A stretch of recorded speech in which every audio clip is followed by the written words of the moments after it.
Hotep in peace, family. Kaba Kamene here. Just want you to let you know that we as a people, we are the gold. Keep that in mind, family, as you move forward. We are the gold. Peace.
All right, so here we are. We here with the 2020 Vision Talk. We here with the good brother, master teacher, brother Baba Kaba in the flesh, you know. My brother. Y'all seen us, you know, have a few presentations online, but nothing better than being in the same space, sharing, you know, space, love, and energy with together, you know. So I got a few questions. I don't want to hold you too long, but I know the first question. So we here live in Atlanta. I want to know what is the significance? What is it that made you want to make it your duty to come to Atlanta, and what's the significance of Atlanta to the community? Well, I mean, for me, Atlanta is really a growing place. There's a lot of history in Atlanta. There's a lot of folk in Atlanta. Atlanta is becoming a hub for a lot of people who have done many things around the country, but find Atlanta to be the place to come to. For sure. And I know that through the years that I've come to Atlanta, I've always had a phenomenal time. This trip is no exception to the rule. The community is warm. When you talk about Southern hospitality, absolutely, you know that's what you understand when you come here. And what brought me here was the film Lake Lanier. Oh, okay. You know that there is a team, a Lake Lanier movie team, that is creating a team about the history of Oscarville and about Lake Lanier. Okay. And it fundamentally is a horror film in a sense, because the basic premise is that people that go out on the lake don't come back. But the other premise is that there is a historical reality to that area where this was a thriving foundational Black American community. That they had their bankers, they had their success stories, they were all there. And the community of European descent got jealous of what the Black community was able to do. And so by way, which is very interesting because it connects with a lot of different stories, they claimed that a young woman of European descent was raped. And then they went off and they tried to find people that did it. And then they did another trumped up charge as to what they accused Black folk of doing. And then that gave them the permission to go in, as far as they were concerned, to destroy the Black community and chase them out.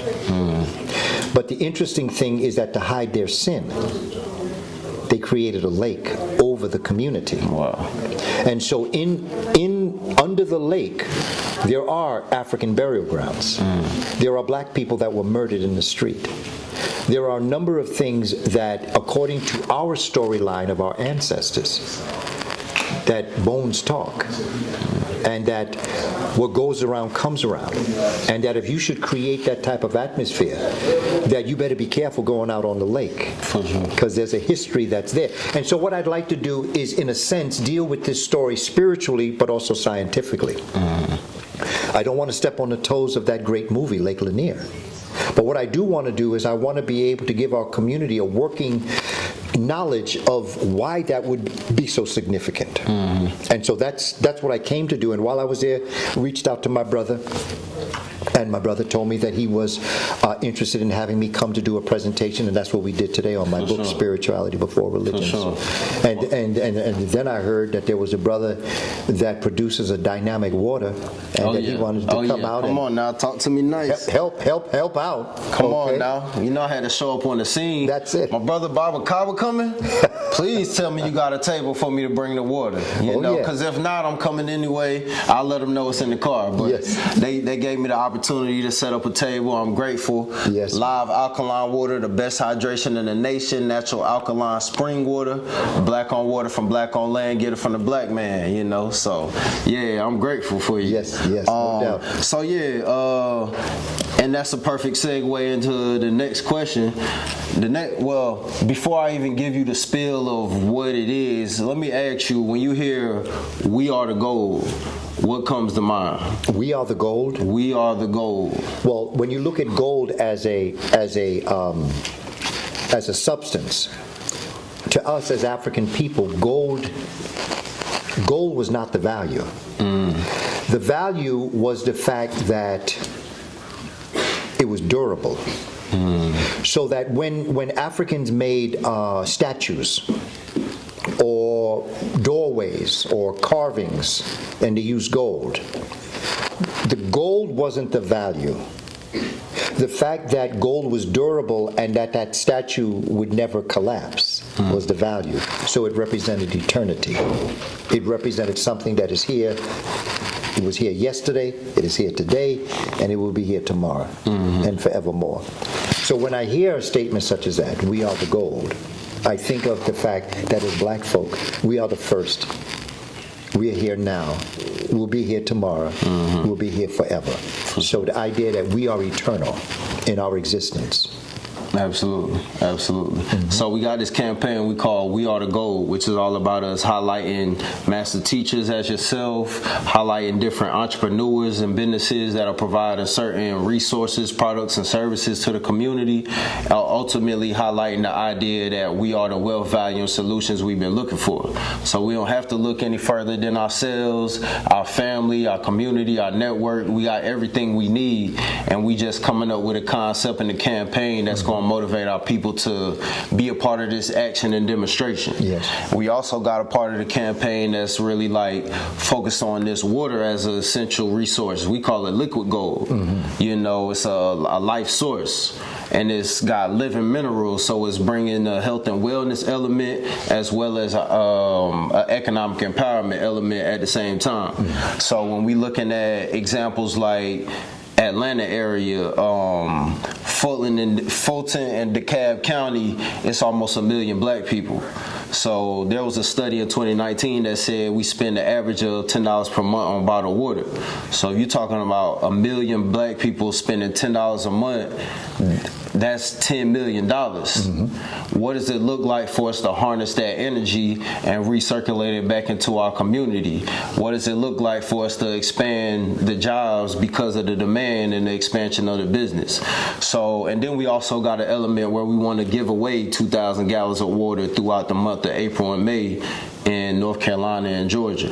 So ultimately, we're going to be throughout the campaign highlighting, like I said, different master teachers, different bodies of knowledge, and different resources that we want to make sure we know we have everything that we need. So the next question I want to get to is I want to hear your perspective on, what decade were you born in? 50s. In the 50s. So you grew up through the civil rights era, with civil rights organizations, Black Panther organizations, on through the foundation of the what we call gangs, but the street tribes. Then you got hip hop on the modern day. Like, what's your perspective on the transition of the community over time, and where do we go from here? To me, I think the transition of the community has been the transition of the world, the transition of the United States.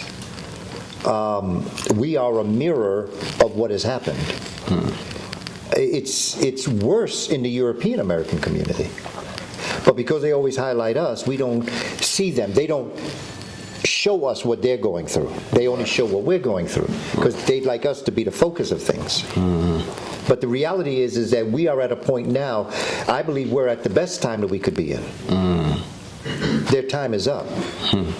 And this is why they are acting in such a berserk manner, because they know their time is up.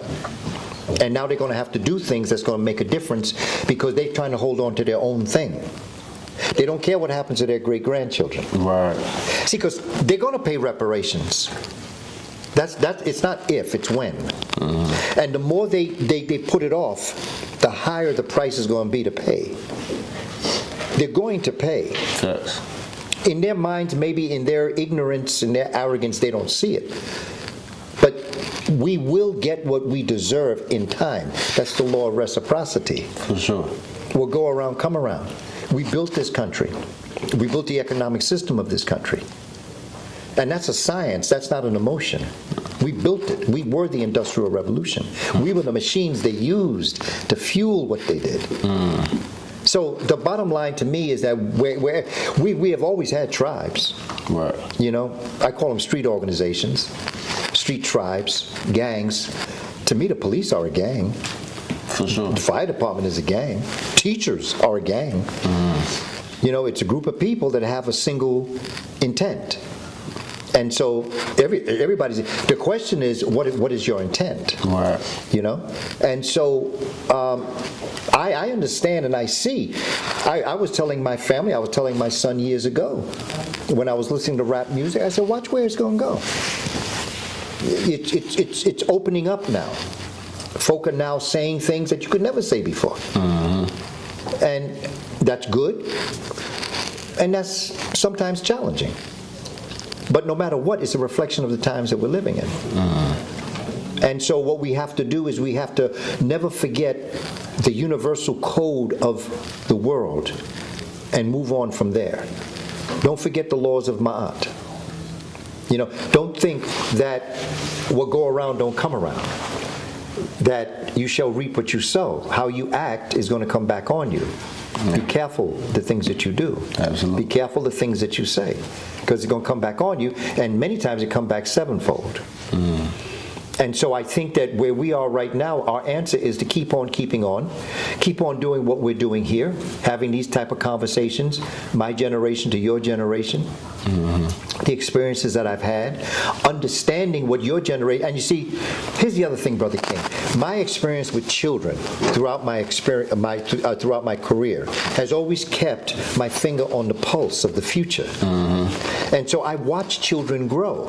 When I look at you, I can't tell you how many young people I had in my class look just like you. I could give you names of people that resemble you that I've had in class in the 5th grade, 6th grade, high school, college. With the same aspirations, the same desires, the things that they wanted to do. So my being around them, I never lost the flavor of being young. And one of the things that happens when you mature is you forget what it's like to be young. You forget the enthusiasm. You forget the actions that you take without thinking that lead to other things. And then on the other side, you may grow to be a phenomenal, wonderful person, but some of your choices you make when you're younger kind of stifle that. I've been around young people like that. Got suspended from school, or got a superintendent suspension, all over something silly. Right. Okay, but we all do that. So when they came back to class, I didn't hold anything against them. Other teachers were constantly reminding them, remember what happened the last time? I never, to me, if you do the crime, you're going to do the time, but you don't keep reminding people that, right. They did their time. It's over. Let's move on. What did you learn? And so that's how I've always worked with our young people. And so I think that's the wealth that I bring to the community, because I still understand at my age what it's like to be in the 3rd grade, to be in the 4th grade, and to be able to talk to a young person that's about to get suspended for something silly. And just talk to them. Because even if they are going to get suspended, at least what did you learn? Right, exactly. Winners never lose. They either win or they learn how to win the next time.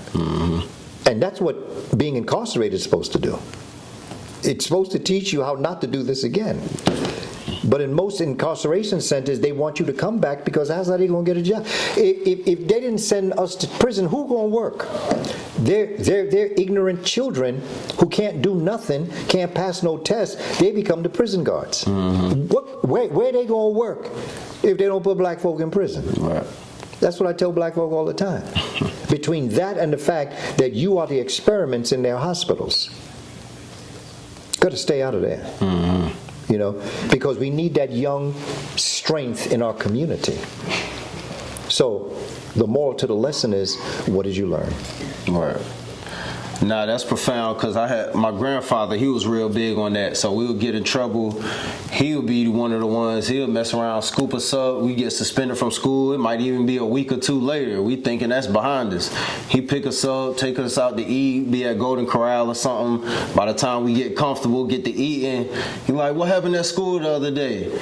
You know, when you're not sure what the person know, you still trying to feel them out too. So you trying to walk them in slowly. Oh, well, what happened with you?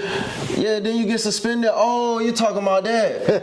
Oh, so you give them a bland, surface level answer.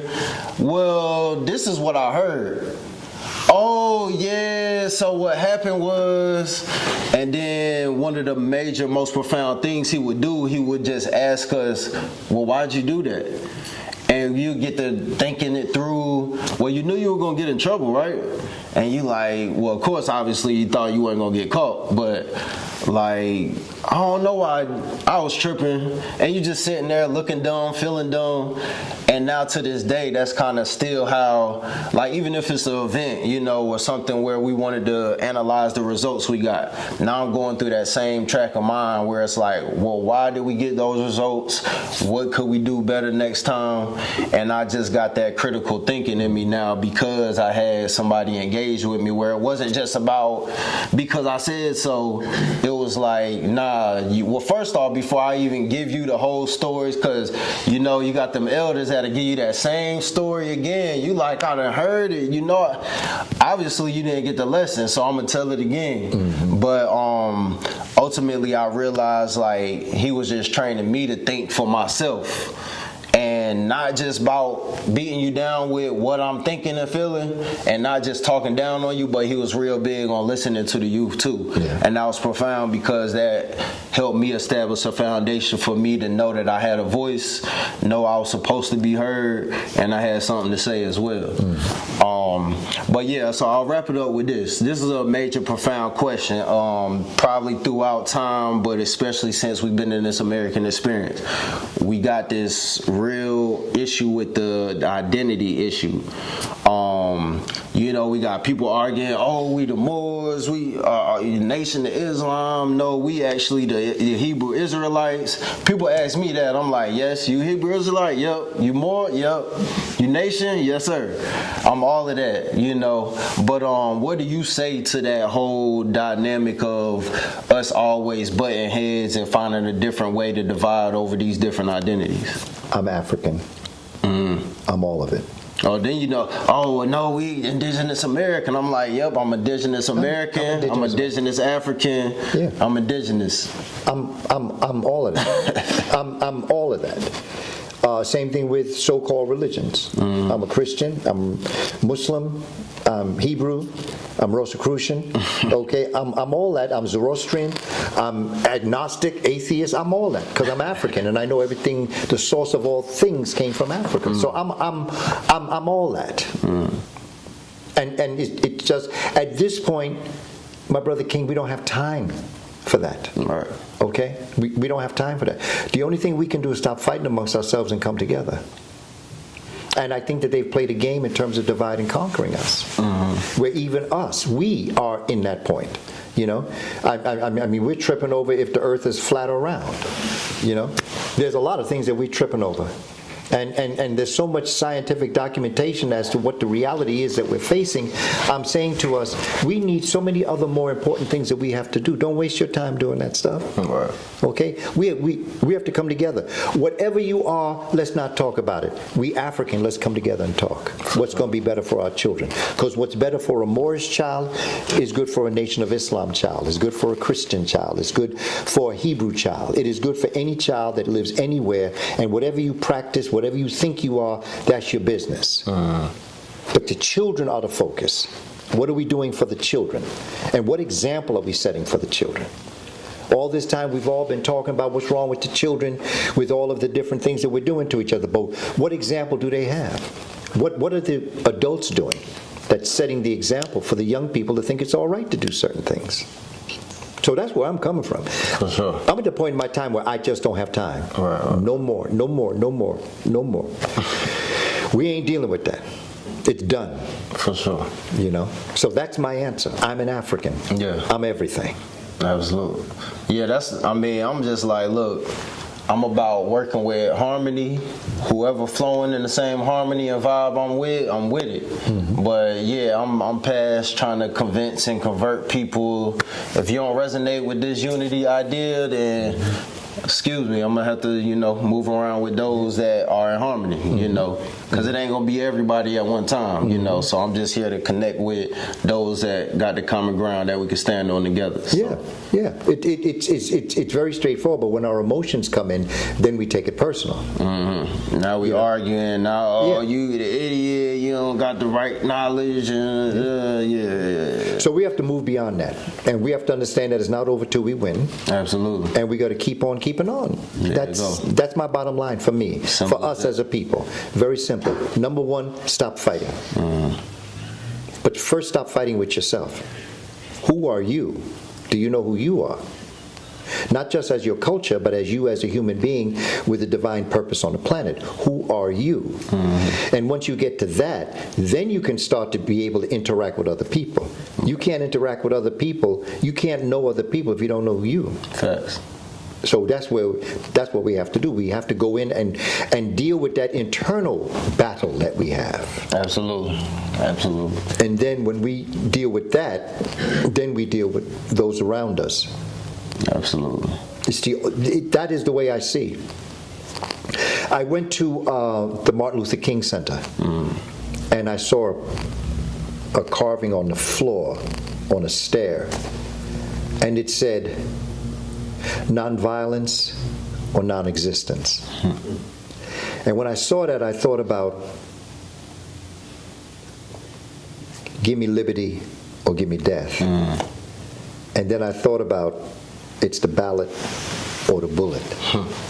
They all mean the same thing. If we don't come together, ain't nobody gonna make it. And if people of European descent believe that they're gonna make this, they're out of their minds. Nobody's making this out alone.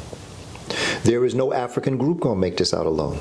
Be you a foundational Black American, Jamaican, Haitian, Puerto Rican, whether you are Dutch speaking in Holland or you speak English in the UK, we all have to come together. We all have to be proud of who we are. Because I'm all for, if you're Nigerian, you should look out for other Nigerians. If you're Jamaican, you should look out for other Jamaicans. If I'm foundational Black American, I should look out for other foundational Black Americans. Because the stronger each group is, the better they can help the other groups that need help. Facts. And this internal war that we're having is ridiculous. And I understand what's going on. I understand that there are certain situations that have caused great concern. People come to this country and they disrespect foundational Black Americans. I understand that. But I'm not talking to them. I'm talking to the ones that come to the country and understand you're here because of us. We made it possible. We built this country on the plantations in Georgia. I'm going to do something on the origins of the word cracker pretty soon. To help us understand why Georgia was called the cracker state before it was called the peach state. We have to understand the history, brother. For sure. We have to move together forward, looking forward. And my question is, we wrap this up, Where do you see our children in the year 2123? I have a 100-year plan. Where do you see our children in 100 years? What's your vision for them? Build that vision and then work towards that. For sure. There you go. Keep on keeping on. It ain't over till we win. That's the word. Look, y'all get them children's books. Y'all get them Shabaka Stone books. The spirituality before religion. Where can they go to get all your content and material? You can go to my website. You can go to www.kabakamene.com, KABAKAMENE.com, and you can go to the link in my bio on my Instagram page, Kaba Kamene, KABAKAMENE. All right, My brother, I appreciate you, man. Absolutely. Thank you for this opportunity, for this time, and to be able to have this conversation. I'm blessed. I wish you the very best in terms of drinking that water, because that's what, absolutely. Free flowing, brother. Absolutely. Free flowing. Look, follow us at Live Alkaline NC or at S.O.U.L Society NC on all social media platforms. You can go to our website at heavyenergyuniversity.com and tap in. We're going to be dropping this on YouTube at S.O.U.L Society NC. Share, like, subscribe, tap into the movement.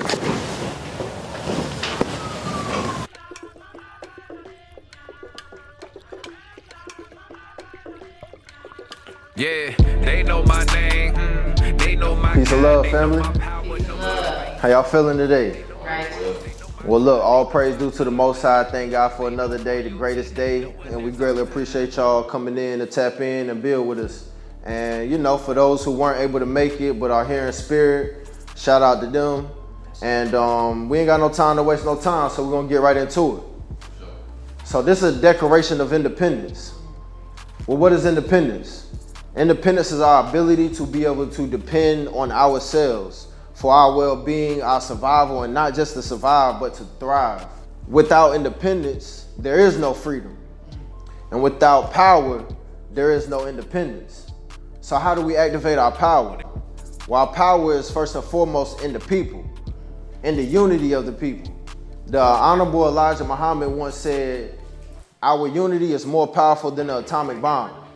So, look, we in this mathematical scientific world, so we must move with purpose on purpose. So, the formula for power is power equals work over time. So how much work can we get done over a certain amount of time?